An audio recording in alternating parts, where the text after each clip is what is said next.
Ketemu lagi pada saat kita mau belajar untuk materi berikutnya, lanjutan daripada materi tentang sudut dalam dimensi 3, yaitu adalah sudut antara garis dengan bidang. Sudah mulai bosan ya belajar tentang sudut ya. Oke, yang kali ini sudut antara garis sama bidang dipisahkan. Mudah-mudahan tidak bosan. Jadi terus bersemangat untuk belajar. Sudut antara garis sama bidang dipisah karena sudut antara garis sama bidang ini berbeda dengan sudut antara garis sama garis dan sudut antara bidang dengan bidang. Langkahnya seperti ini. Kita langsung mulai untuk cara melakukan pekerjaan. RS dengan BDHF. Sudut antara RS dengan BDHF. Gambar dulu bidangnya. BDHF.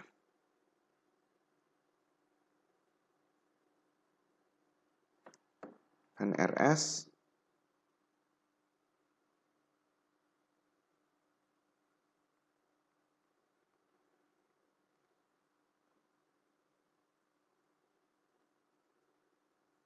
Oke.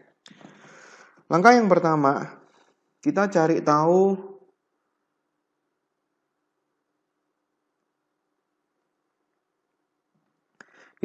titik tembus. Jadi saya tuliskan aja. 1, cari titik tembus.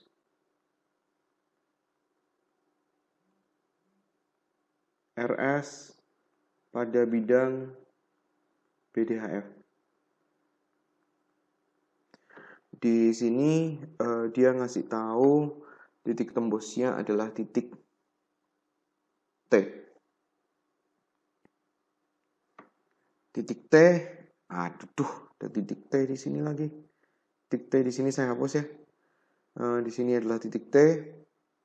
Terus kemudian langkah berikutnya adalah proyeksi.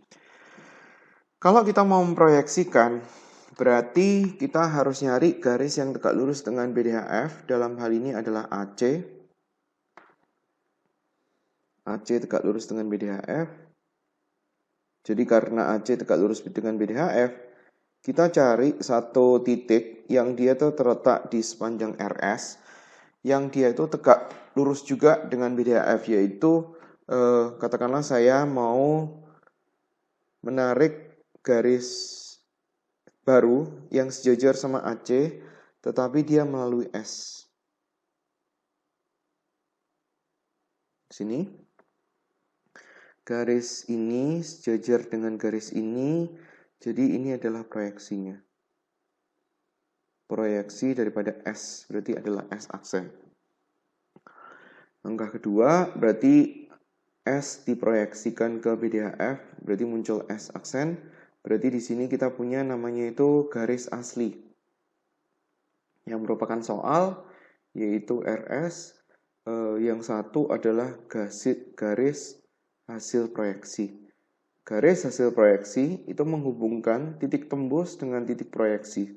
Titik tembusnya adalah T, titik proyeksinya adalah S aksen. Karena RS dan T, S aksen terletak di bidang yang sama, yaitu adalah ABCD, maka bidang ABCD saya tarik keluar dalam bentuk dimensi 2, supaya kita mudah dalam menghitung. Ini adalah ABCD. Posisi S itu di sini, terus kemudian di sini ada garis AC, di sini ada S aksen, yang merupakan perpotongan dari DB. Berarti garisnya sekarang bisa diperpendek menjadi TS saja. Di sini kita punya RS. Di sini ada T, ini titik proyeksi, terus kemudian di sini adalah titik hasil proyeksi, ini titik tembus, ini titik proyeksi. Jadi sudut antara garis asli dengan garis proyeksi ini. Ini garis asli, ini garis hasil proyeksi. Ya, kita kalau mau nyari, kalau mau langsung ya, karena ini adalah persegi, berarti sudut antara ini sama ini adalah 45. Kalau misalkan mau dicari ya boleh. Karena ini adalah siku-siku, tujuannya mencari tahu apa? Sin. Sudutnya di sini. Sin sudut yang dicari, sin alfa atau sin sudut T. Sin sudut T itu adalah sin, berarti SB dibagi sama BT. Kalau kita mau kasih panjangnya itu satu satuan, berarti nilai SB adalah setengah, BT nilainya adalah setengah akar 2. Berarti 1/2 atau sama dengan setengah akar 2. Ke soal berikutnya. Kita mau mencari sudut antara ACH dan BQ. ACH, saya gambar dulu ACH.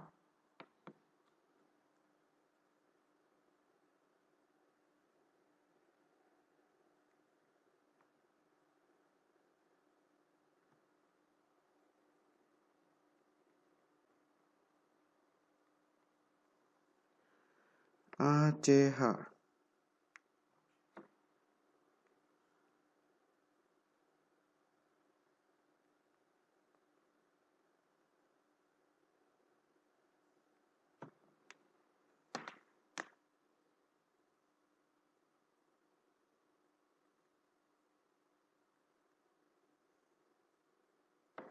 Dengan BQ.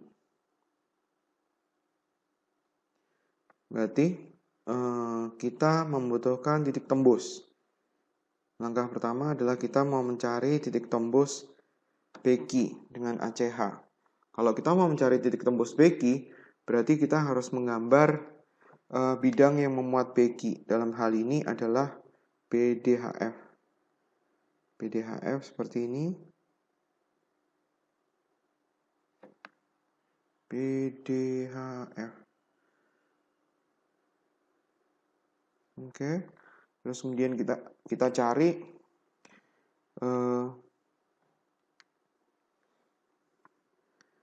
perpotongan antara BDHF dengan bidang yang memuat BQ. Misalnya adalah HO. Langkah yang pertama, cari titik tembus BQ pada ACH. Ada beberapa langkahnya, jadi kita harus bikin bidang yang memuat BQ, yaitu adalah BDHF. Langkah kedua, kita harus nyari tahu perpotongan antara bidang dengan bidang, yaitu adalah HO. Langkah ketiga, kita nyari tahu titik tembus, yaitu titik T-nya ini saya hapus lagi. Kita nyari tahu titik T. Dah. Setelah kita mencari tahu titik tembusnya adalah titik T. Berarti di sini kita nyari tahu proyeksi daripada BQ terhadap ACH.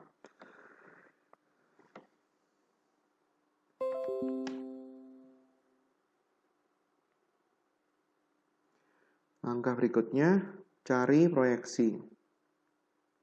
Cari proyeksi BQ pada ACH. Berarti terlebih dahulu kita harus menentukan garis yang tegak lurus dengan bidang ACH. Dalam hal ini adalah DF. Setelah kita mencari itu, kita harus nyari proyeksi, titik proyeksi. Saya mau memproyeksikan Q aja daripada B, karena kalau Q kita proyeksikan, kita sudah punya bidangnya, yaitu adalah BDHF. Kalau kita proyeksiin, hasilnya adalah di sini. Kenapa di situ? Karena ini adalah perpotongan antara garis persekutuan sama garis yang mau dicari proyeksinya. Saya gambar, cari proyeksi BQ. Kita nggak memproyeksikan itu, berarti langkah yang ketiga, kita punya namanya itu garis asli. Garis asli itu dalam hal ini sebenarnya adalah BQ, tetapi karena dia nanti diperpendek, saya ganti. Terus kemudian garis hasil proyeksi. Garis hasil proyeksi adalah garis yang menghubungkan antara titik proyeksi sama titik tembus. titik tembusnya adalah T, titik proyeksinya adalah Q aksen. Jadi saya gambar dulu supaya kita bisa tahu apa yang kita mau cari sebenarnya. Jadi di sini adalah titik D, di sini adalah B, di sini adalah H, di sini adalah F. Kita cari posisi Q.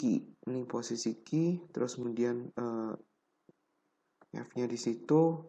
Berarti kalau misalkan kita hubungin garis yang terkait sama Q di situ, terus kemudian ini ada titik O, ini ada HO, ini adalah titik Q aksen. Titik T berasal dari perpotongan antara DF dengan HO. DF dengan HO, berarti titik T ada di sini. Terus kemudian TQ ada di sini. Ini ada hubungan dengan B. Nah, udah. Garis aslinya berarti nggak jadi BQ, tetapi adalah TQ. Garis asli, garis proyeksi, terus kemudian berarti segitiganya di situ. Sudut di depan garis asli adalah sudut siku-siku. Ini siku-siku. Jadi gambarnya, mana gambar yang saya ambil? Kita butuh tangan. Jadi gambarnya saya pisah. Ini ada siku-siku, ini ada Q, ini ada Q aksen, terus kemudian di sini ada T. Kita butuh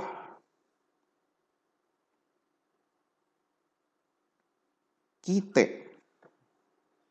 QT dalam hal ini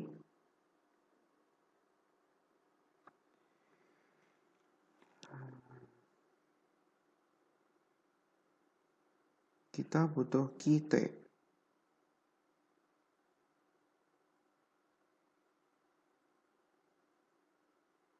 Bagaimana caranya mencari? QT gambarnya dicari dari ini pakai DT gigi aksen ketemu, terus kemudian bangunan.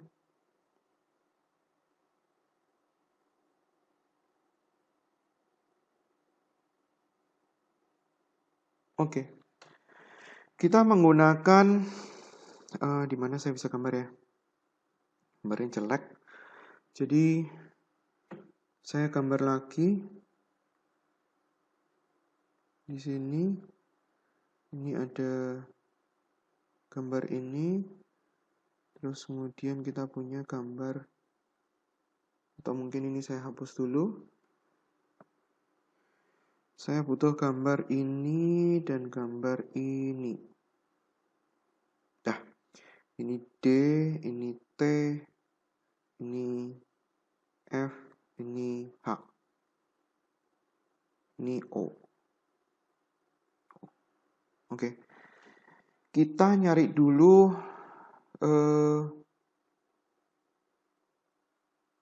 DT. DT berarti adalah sepertiga.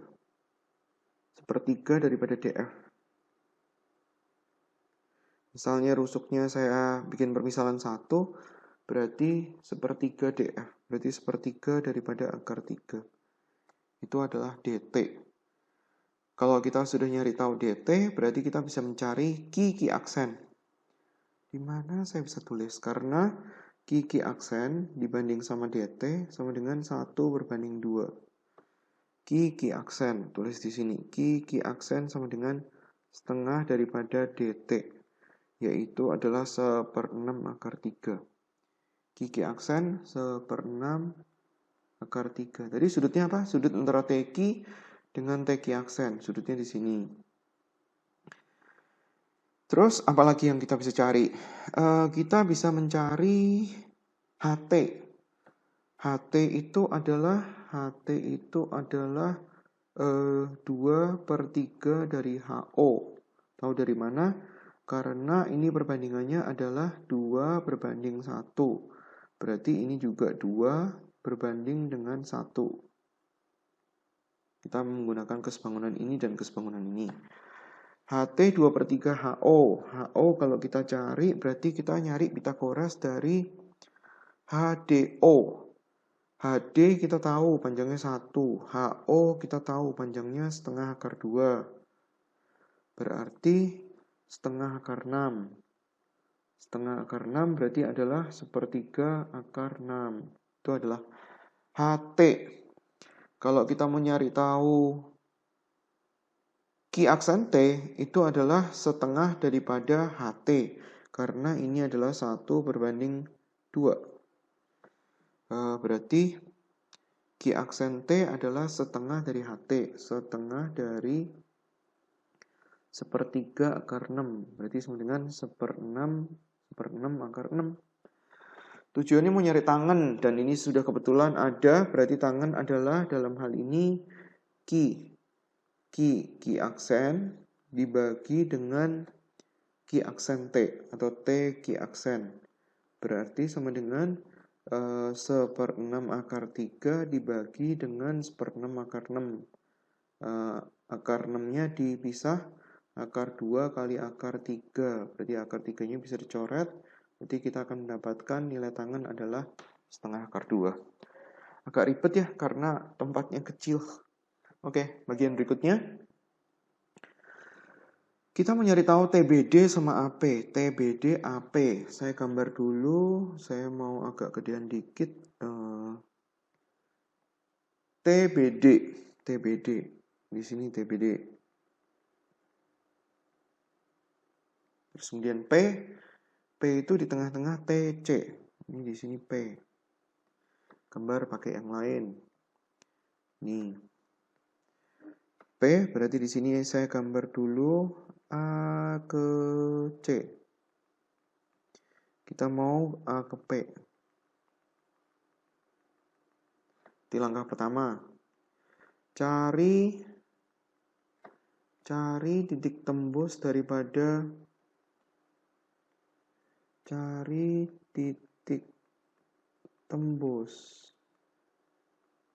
AP pada TBD. Kalau mau mencari titik tembus berarti kita harus bikin bidang, yaitu adalah TAC. Setelah kita bikin bidang, kemudian kita tentukan garis persekutuan antara kedua bidang. Garis persekutuannya adalah dari T ke tengah-tengah. Katakanlah O. Berarti titik tembusnya di sini. Ini adalah titik T. Terus kemudian langkah berikutnya adalah kita harus mencari proyeksi.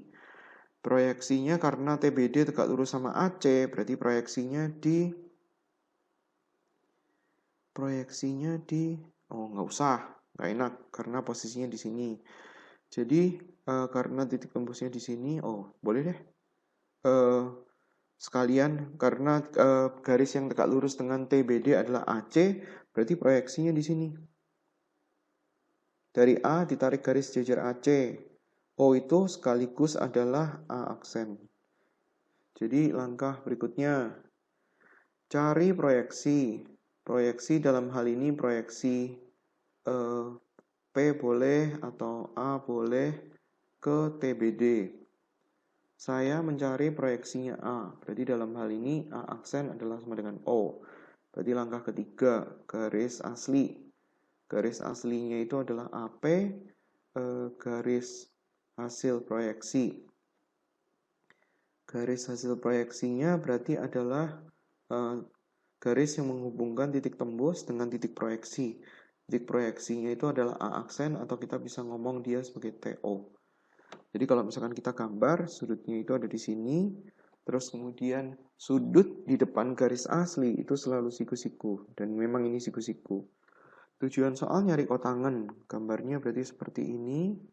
Di sini kita punya T, di sini kita punya O, terus kemudian di sini siku-siku, ini ada A. Rusuknya 4, ini 4, ini 4. Berarti AC adalah 4 akar 2, AO adalah 2 akar 2. Terus kemudian kita butuh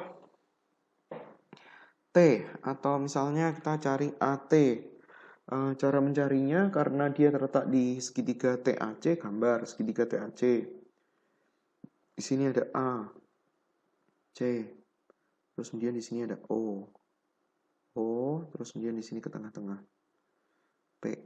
Ini siku-siku, panjangnya, rusuknya 4, berarti di sini 2, di sini 2, di sini 2 akar 2, di sini 2 akar 2. Kita butuh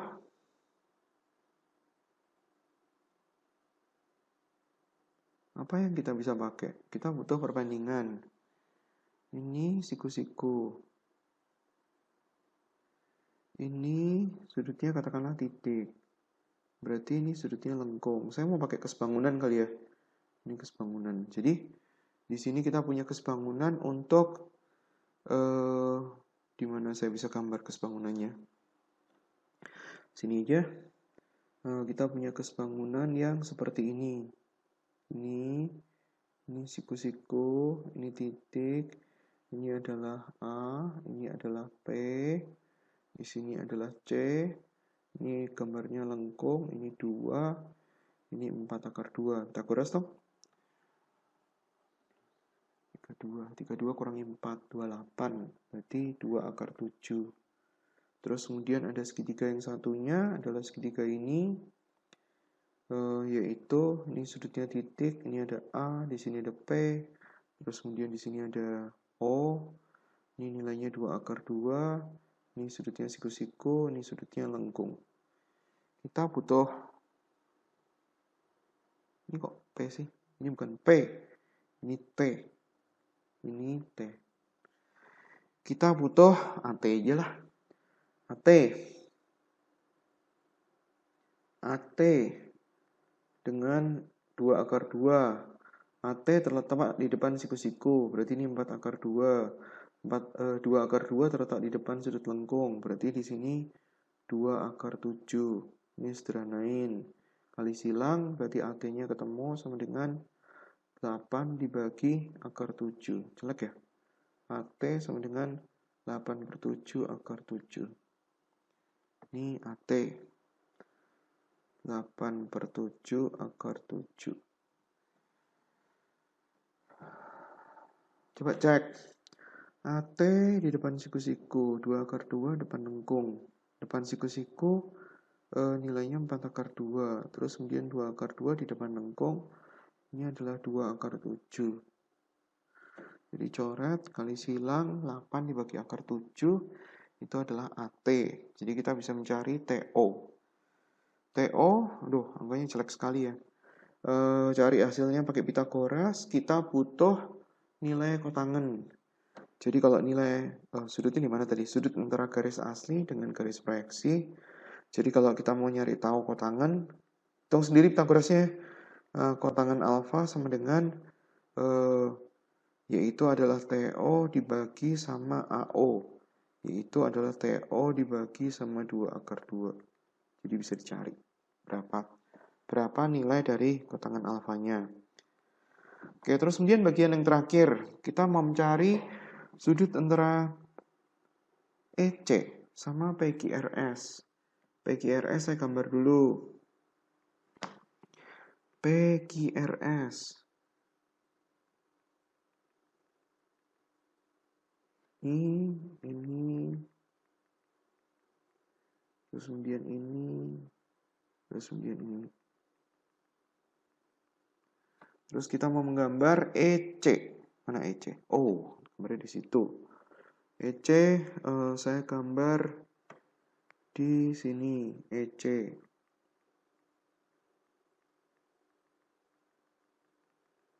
Langkah pertama apa ya? Cari titik tembus. EC pada PQRS. Kalau kita mau mencari titik tembus, berarti kita harus menggambar bidang yang memuat EC. Bidang yang memuat EC itu adalah ACGE. Gambar. Langkah berikutnya kita nyari tahu perpotongan. Perpotongannya berarti yang satu di sini, yang satu di P. Situ. Berarti titik tembusnya adalah di sini. Ini adalah titik T. Ya, titik T udah dapat. Langkah yang kedua, cari tahu proyeksi. Cari proyeksi. Kita bisa dua kemungkinan, kita mau memproyeksikan E atau C. Cari proyeksi EC pada PQRS.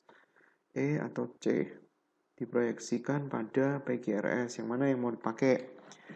Kalau kita mau memproyeksikan EC pada PQRS, berarti kita harus mencari garis yang tegak lurus sama PQRS. Garis yang tegak lurus sama PQRS itu adalah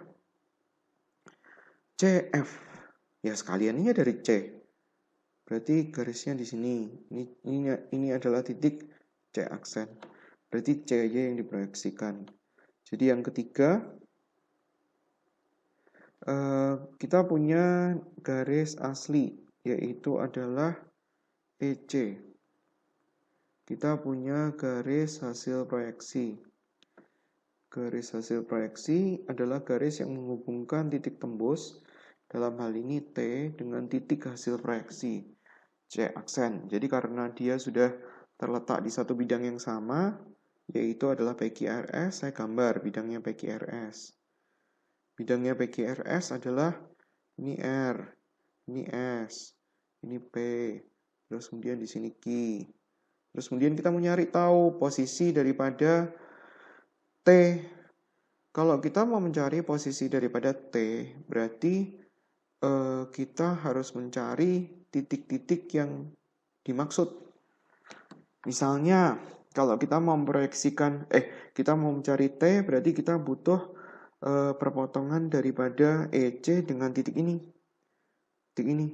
Titik ini asalnya dari mana? Titik ini asalnya dari alas. Berarti di alas harus digambar. Gambar alas. Di sini ada A, B, C, dan D. Titik ini dari RS ini. Terus kemudian dihubungkan dengan AC. Nah, kita cari dari kesebangunan. Di sini ada kesebangunan antara segitiga ini dan segitiga ini. Berarti kesimpulannya titik ini, katakanlah titik K, itu perpotongannya di sini. Ini berarti perbandingannya 1:1. Berarti ini 1:1 juga. Jadi posisi K kesimpulannya di tengah-tengah RS. Jadi di sini posisi K. Titik T berasal dari perpotongan antara EC sama PK. Ya berarti kita harus nyari posisinya ada di mana. Gambar bidangnya, yaitu bidang ACGE. Gambar ACGE. Jadi cari satu-satu posisi relatifnya dia ada di mana. A, C, G, E. Berasal dari perpotongan antara EC dengan PK. Di sini ada P, terus kemudian di sini ada K. Ini berarti kita mencari tahu titik T. Nah, sekarang ketahuan titik T.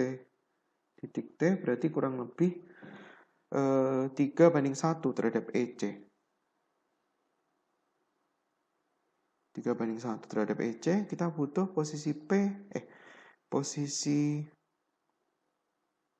T terhadap PK. Posisi T terhadap PK. P-nya di mana ya? Gambar itu P. Ini posisi T terhadap PK itu adalah 1:1. Berarti dia tengah-tengah sini. Ini adalah T. Terus kita mau apa? C aksen. C aksen dicari dari banyak mana ada. Oke, ditulis dulu supaya nggak lupa. Ini adalah titik T. Kita sudah mencari posisi garis asli. Garis aslinya sekarang berarti berubah, bukan EC, tapi mana C? Garis asli, garis hasil proyeksi. Garis aslinya nggak di sono. Garis aslinya itu di TC. TC itu di sini. Berarti salah gambar. Berarti yang ini nggak perlu. Saya hapus. Yang di sini kita nggak perlu karena kita butuh garis bidang yang dia ada TC dan TC aksen. Berarti di sini kita nggak butuh. Nggak usah. Ya. Terus kemudian saya butuh nih TC. EC-nya nggak jadi, boleh dihapus, TC boleh. Tapi saya cari tahu posisi C-nya dulu. Posisi C yang baru, kalau kita lihat dari bidang sebelah kanan, yaitu adalah gini. Ini ada B, C, G, F. Kita mau mencari posisi C aksen, P-nya di sini, S-nya di sini, ini, terus kemudian C, F. Kayak gitu. C aksennya berarti ada di sepanjang PS. Di sini. FC. Di sepanjang PS. PS-nya itu kok kacau? Berarti kita harus cari pisah ya, karena satu di bidang yang berbeda. Ya sudah, ini C aksen. Berarti di sini apa yang kita bisa cari? Segitiganya saya bisa sendiri-sendiri ya. Karena bidangnya nggak nyatu jadi satu, saya gambar sendiri-sendiri. Di sini kita punya T, C aksen, ini C, garis asli, ini garis asli, ini berarti siku-siku. Kalau kita menggunakan langkah yang seperti ini, ya kita cari satu-satu. Apa yang kita bisa cari? TC kali. TC kalau kita cari, katakanlah ini rusuknya saya pakai 1. TC itu adalah 1/4 daripada EC. EC panjangnya akar 3, berarti 1/4 akar 3. TC ini 1/4 akar 3. Terus kemudian apa lagi yang kita tahu? C aksen C. Berarti kita carinya dari sini. Ini kalau misalkan kita gambar garisnya kayak gitu, berarti kita bisa tahu bahwa C aksen itu adalah 1/4 FC. C aksen itu adalah 1/4 daripada FC. FC berapa? FC akar 2, berarti 1/4 akar 2. C aksen 1/4 akar 2. Jadi kalau kita cari, di sini adalah 1/4. Garis aslinya itu nggak jadi EC, yaitu adalah TC. Garis hasil proyeksinya TC aksen. TC dengan TC aksen, berarti sudutnya ada di sini. Ya. Tujuan soal nyari tahu kosekan itu adalah sepersin. Sepersin itu berarti sin kan depan dibagi miring, berarti miring dibagi depan. Miring 1/4 akar 3 dibagi depan. Depannya adalah 1/4 akar 2, berarti adalah akar 3 dibagi akar 2, berarti hasilnya adalah setengah akar 6. Sekian dan terima kasih atas perhatiannya. Berarti untuk dimensi 3 kita sudah selesai.